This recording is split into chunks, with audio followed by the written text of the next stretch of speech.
Olá, povo de Deus, sábado 31 de agosto de 2024, 21ª semana do Tempo Comum.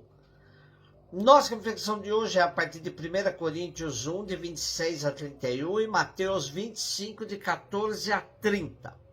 Irmãos, considerai vós mesmos como fostes chamados por Deus. Pois entre vós não há muitos sábios de sabedoria humana, nem muitos poderosos, nem muitos nobres. Na verdade, Deus escolheu o que o mundo considera como estúpido, para assim confundir os sábios. Deus escolheu o que o mundo considera como fraco, para assim confundir o que é forte. Deus escolheu o que para o mundo é sem importância e desprezado, o que não tem nenhuma serventia, para assim mostrar a inutilidade do que é considerado importante, para que ninguém possa gloriar-se diante dele.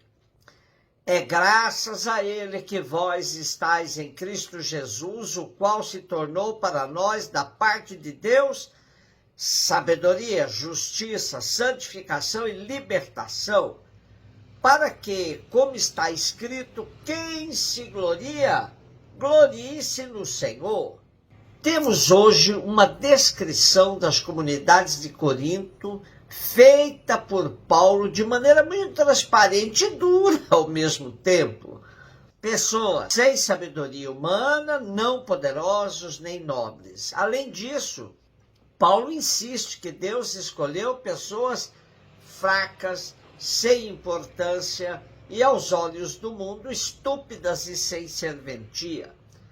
Dentre as possibilidades de interpretação, podemos deduzir que havia muitos escravos convertidos ao cristianismo, pois Corinto era uma cidade com 2 portos, e havia muitos deles transportando mercadorias de um porto a outro. E Paulo os valoriza muito e lhes revela que, aos olhos de Deus, eles são preciosos. O apóstolo deixa claro que há um contraste entre o projeto de Deus e projetos humanos. A sociedade valoriza e dá lugar aos ricos, poderosos, intelectuais, aos que têm status, beleza física, facilidade de expressão, etc. Consequentemente, desprezam e não dão importância àqueles que não se encaixam nesses padrões.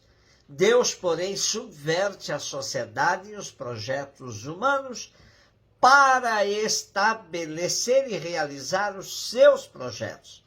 Ele se alia aos pobres, fracos e simples, porque estes não são autossuficientes e se abrem para Deus. É na pobreza e fraqueza destes que Deus manifesta a sua força. E a manifestação máxima do poder e da graça de Deus é Jesus crucificado, pois a cruz é símbolo da fraqueza, do fracasso, da vergonha, porque nela eram executados criminosos. A verdadeira comunidade cristã é a dos pobres. Ela está aliada à sabedoria do projeto de Deus. Por isso, é portadora da novidade que provoca transformações radicais. Mateus 25, de 14 a 30, disse Jesus aos seus discípulos esta parábola. Um homem ia viajar para o estrangeiro, chamou seus empregados e lhes entregou seus bens. A um deu 5 talentos, a outro deu 2 e ao terceiro 1. A cada qual de acordo com a sua capacidade. E em seguida viajou. O empregado que havia recebido 5 talentos saiu logo, trabalhou com eles, lucrou outros 5. Do mesmo modo que havia recebido 2, lucrou outros 2. Mas aquele que havia recebido um só saiu, cavou um buraco na terra e escondeu o dinheiro do seu patrão. Depois de muito tempo, o patrão voltou e foi acertar contas com os seus empregados.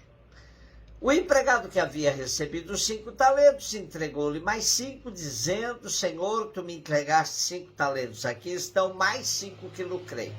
E o patrão lhe disse: muito bem, servo bom e fiel, como foste fiel na administração de tão pouco, eu te confiarei muito mais. Vem participar da minha alegria.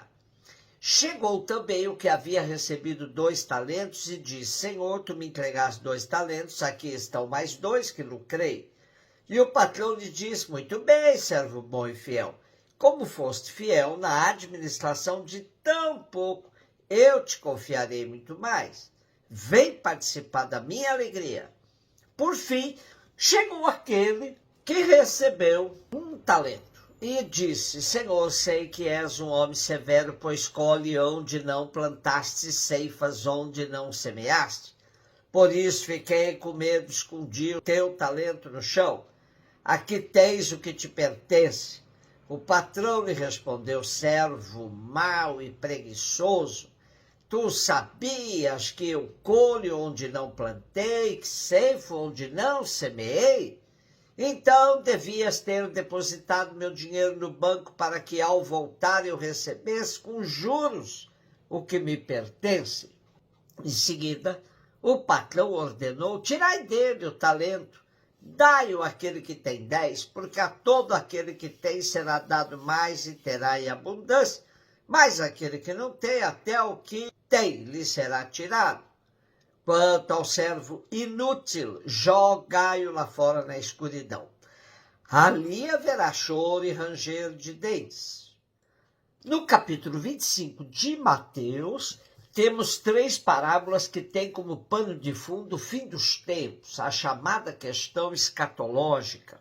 Com a parábola das 10 virgens, o tema mais acentuado era o da vigilância. E com a de hoje, somos chamados a dar um sentido na nossa espera, que não pode ser de espera passiva. Como educador Paulo Freire, diríamos: trata-se de um esperançar, uma espera ativa. É preciso arriscar e lançar-se à ação para que os dons que recebemos de Deus frutifiquem e cresçam. Jesus confiou à comunidade cristã a revelação da vontade de Deus e a chave do reino. No julgamento, ele pedirá contas por esse dom. A comunidade o repartiu, o fez crescer ou escondeu da humanidade. A vigilância não pode nos amedrontar e muito menos nos paralisar. A parábola dos talentos sugere que devemos estar sempre na ativa. A simples expectativa e vigilância precisam se converter em responsabilidade para a ação no mundo. A responsabilidade é proporcional ao talento recebido para o serviço. Prêmio e castigo pela administração se orientam para o julgamento definitivo. O relato se concentra no serviço ao patrão, dono do único dinheiro, e não fala expressamente do serviço aos outros. Ele reparte livremente, não de modo arbitrário, seu dinheiro, levando em conta a capacidade de cada um. E essa capacidade que cada um tem é também um dom. O patrão se ausenta e tardará a voltar. Já não menciona uma chegada iminente. Quando volta, pede contas da administração, uma espécie de julgamento no qual o patrão qualifica a conduta e retribui. Os 2 primeiros são responsáveis, cumpridores das suas obrigações. O terceiro é mau, preguiçoso e procura colocar a culpa no patrão exigente. Realmente, o medo paralisa. A inércia se afirma na preguiça. Prêmio e castigo são de cunho escatológico. Prêmio, participar do banquete escatológico do Senhor. Castigo, expulsão e as trevas da morte. Coloquemos nossos dons a serviço dos outros. Façamos com que eles se multipliquem na construção do reino. É preciso sair da zona de conforto e pôr a mão na massa. É preciso também vencer o medo e não ficar jogando a culpa da nossa preguiça nas costas de Deus. Trabalhemos sem esperar recompensa. Basta confiar na bondade de Deus. Um beijo no seu coração.